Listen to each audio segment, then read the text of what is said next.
Live from the world's capital markets, here are the latest financial headlines brought to you by News Factory. Hello and welcome to Daily Financial Outlook. Stay with us for more market headlines. The last session saw the gold fall 0.4% against the dollar. The CCI indicates an overbought market. The euro-dollar pair traded sideways in the last session. According to the CCI, we are in an overbought market.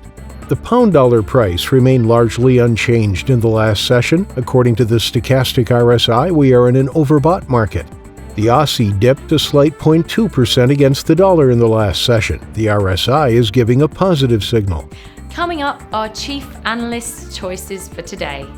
The S&P 500 and NASDAQ moved to fresh record highs, led by technology stocks, as investors responded positively to the Federal Reserve's dovish comments on tapering in monetary stimulus. Small groups of protesters have taken to the streets 1 week before El Salvador adopts Bitcoin as legal currency, as protests against the Bitcoin law are becoming more common.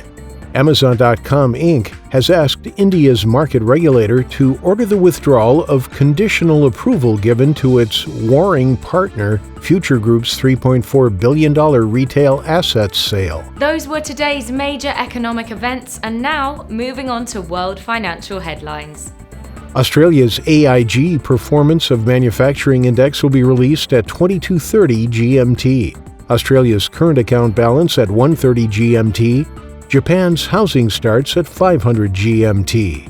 Germany's unemployment rate will be released at 7:55 GMT. Germany's unemployment change at 7:55 GMT. The U.S. Chicago Purchasing Managers Index at 13:45 GMT. We hope that you've enjoyed Tuesday's financial report. On behalf of all of us here, we wish you a productive trading day. Be sure to join us tomorrow morning for the latest news and events from the financial markets.